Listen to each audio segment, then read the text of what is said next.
Today on Public Eye News, Ford has announced it's feeling the effects of the United Auto Workers strike, and later, the Trump trial is set to continue without Michael Cohen. And later, Taekwon Cox will have your sports update, and Emerald Higgins will have your weather forecast. I'm Marin Parks. And I'm Austin Graham, and this is Public Eye News.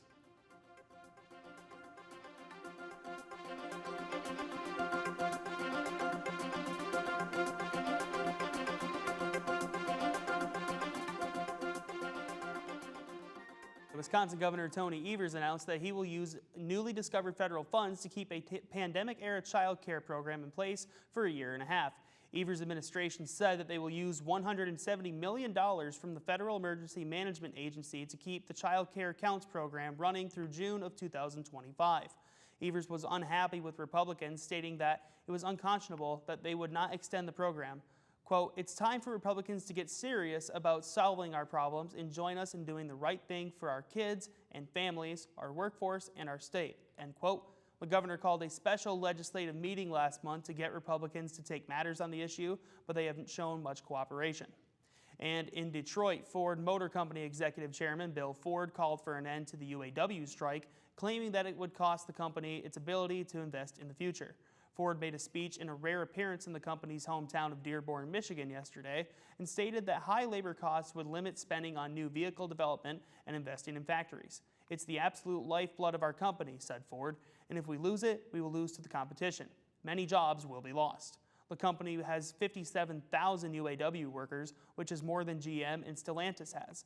Bill Ford called for an end to the strike during his speech, saying that we need to come together to bring an end to this round of talks. "I still believe in a bright future, one that we can build together."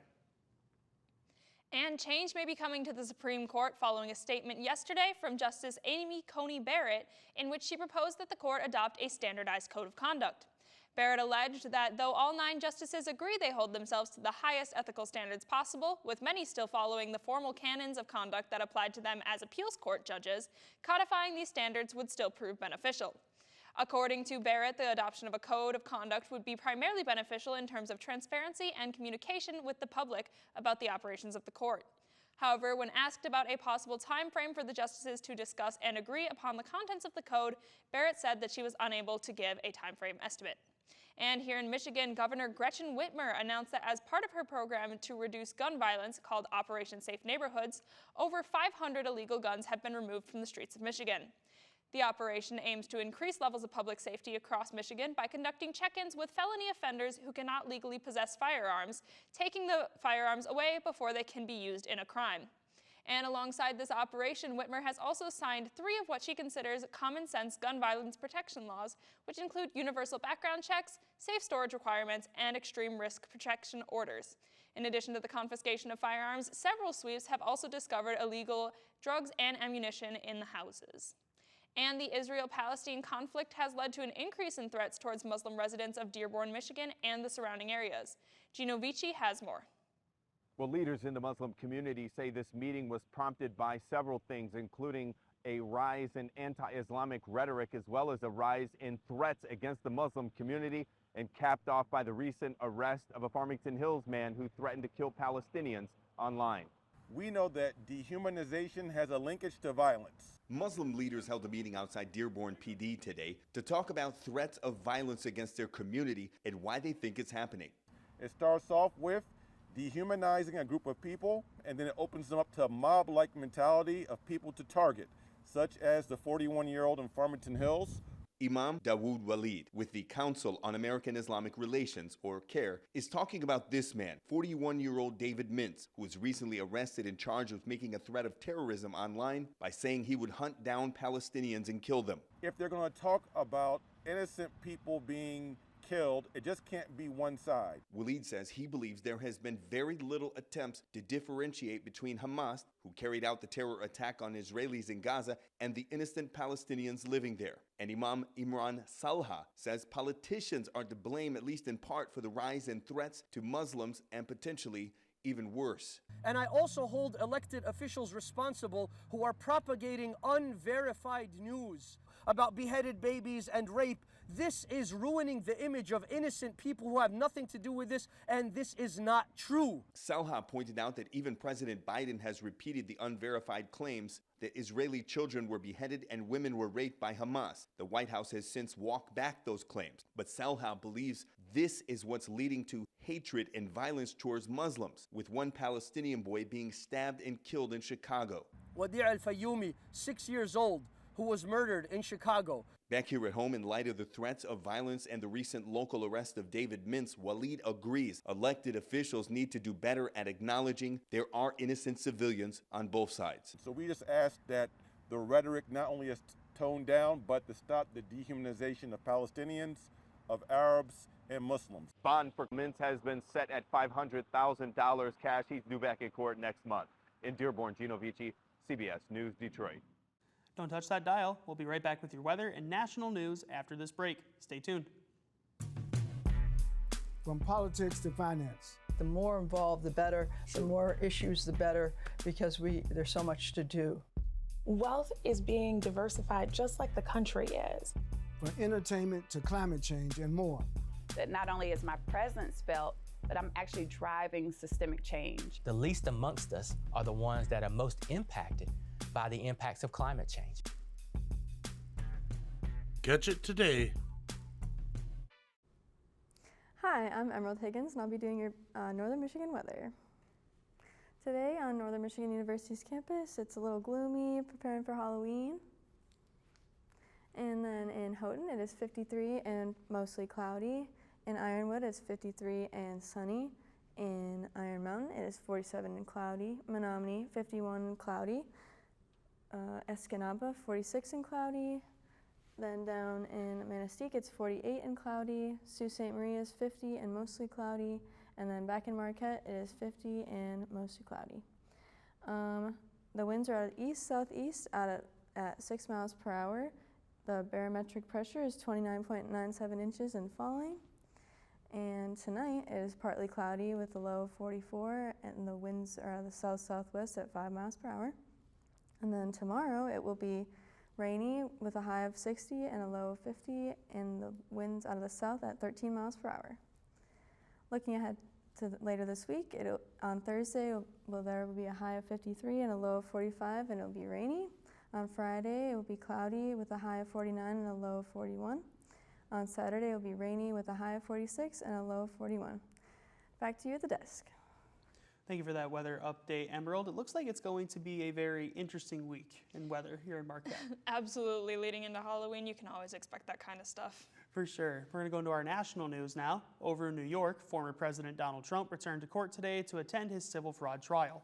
Trump had no face-to-face interactions in the courtroom as his key witness, Michael Cohen, wasn't able to testify due to a health issue. Instead, testimony was heard from one of Trump's company's accountants, Donna Kidder. Kidder testified in court today that she was told to make some assumptions that were favorable to Trump's company. She also testified that she wasn't aware that these assumptions would be used to help Trump's bottom line on financial statements. Trump, who is the current favorite for the 2020-24 GOP presidential nomination, denies the allegations. He claims that his assets were undervalued and has told other banks to check the numbers for themselves. And in Bridgeview, Illinois, a Palestinian Chicago suburb is mourning the loss of a 6-year-old Muslim boy that was killed in an alleged hate crime.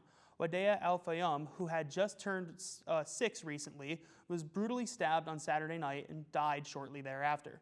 Just hours after the crime was committed, authorities revealed to the public that the boy and his mother had been stabbed by their landlord, Joseph Suba, who was upset over the Israel-Hamas war. Suba attacked Al-Fayoum and his mother after she suggested they pray for peace. Bridgeview is home to a large Palestinian community, and many of its members recalled Wadea as an energetic boy who loved to play games.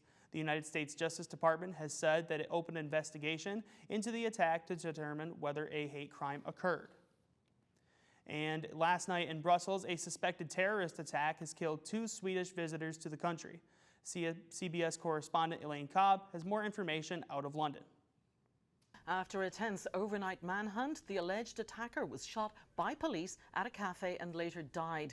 Police say they recovered his automatic rifle at the scene. Several videos, like the one you see here, are circulating on social media, showing the gunman as he calmly loaded his weapon on the street before last night's shooting. Belgium's Justice Minister said the suspect, a Tunisian national, was denied asylum in 2019. Last night's shooting took place just 3 miles from where a soccer match between Belgium and Sweden was taking place. 35,000 fans were kept inside the stadium for several hours as a precaution before being evacuated. A Belgian federal prosecutor said they don't believe this attack was linked to the war between Israel and Hamas. The attacker said on social media he wanted to take revenge on Sweden. There were several incidents there this summer where the Quran, the holy book of Islam, was burned. Elaine Cobb, CBS News. And stay right here with us because after this short break, Taekwon Cox will have your sports update. Stay tuned. Next time on The American Buffalo. You don't get a lot of chances to correct history's mistakes. Unlikely alliances are formed. The early conservation movement is full of people who did the right thing for the wrong reasons. But is it already too late? This is not just a story of tragedy. This is a story of persevering and continuing on. Don't miss the conclusion of The American Buffalo. Tonight at 8/7 Central on PBS and the PBS app. Hello, everyone. Welcome back to Public Eye News. I'm Taekwon Cox, and this is Public Eye Sports. Shooting it off with hockey, the Detroit Red Wings played their 3rd game of the season against the Columbus Blue Jackets yesterday, and they would go on to win 4-0. Goalie James Redmer saved 23 shots from hitting the back of the net. All 4 goals from the Red Wings would come from 4 different players, and seemed as if everyone was getting involved in the action. Goalie James Redmer was originally signed as an undrafted free agent and now just recorded his 29th shutout of his career. And with more hockey, NMU's hockey, sophomore Josh Zinger and redshirt freshman Tanner Lash both received CCHA Player of the Week awards for their strong performances this past weekend. Lash was able to score the most goals in all of Division I, posting 5 in just one weekend, including a hat trick and a 5-5 tie in his first game.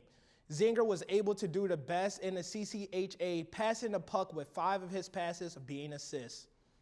And now looking at women's soccer, NMU's women's soccer goalie Jillian Thompson has been recognized as the Defensive Player of the Week. Thompson allowed 0 goals last weekend, including a shutout against the number 9th ranked team in the country. Head coach John Sandoval said she is very dedicated to this team and its success. Jillian has also allowed the least amount of goals in the GLIAC for goalies who has started in 10 games or more. Northern next goes to against Purdue, Northwest, and Parkside. That's it for sports. Back to you with more news. Thank you so much for that sports update. How are you feeling about how NMU's kicking off the season this year? For hockey, I think they're doing great. They dropped a game on Saturday, but they tied on Friday, and I think they play Arizona State this weekend, so I think they'll bounce back into it. I hear you have a few more stories for us. I do. So over in Pepper news, Ed Curry, the creator of the Carolina Reaper, broke his own world record on October 9th with his newest development, Pepper X. This pepper is reported to be hotter than the Carolina Reaper, clocking in at 2.69 million Scoville heat units, almost tripling that of the Carolina Reaper, which was recorded to be at 1.64 million units. Pepper X has been in the works since the invention of the Carolina Reaper back in 2013 and is a cross between the Reaper and what Curry calls a, quote, pepper that a friend of mine sent me from Michigan that was brutally hot, end quote. And over in California, 3 members of a family pleaded guilty to taking part in a ring that shipped $600 million worth of catalytic converters from California to New Jersey. Brothers Tusu Vang and Andrew Vang were part of what was described as a national network of thieves, dealers, and processors who stole and smuggled catalytic converters to a refinery in New Jersey.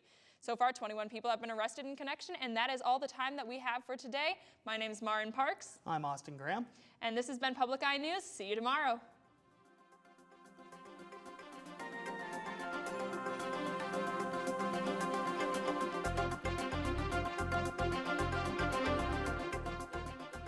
The preceding program was produced by WNMU-TV, Northern Michigan University Public Television, in studios located in Elizabeth and Edgar Hardin Hall. Thanks for watching today's episode of Public Eye News. Make sure you subscribe to our YouTube down below or follow us on Instagram at NMU Penn to never miss a story.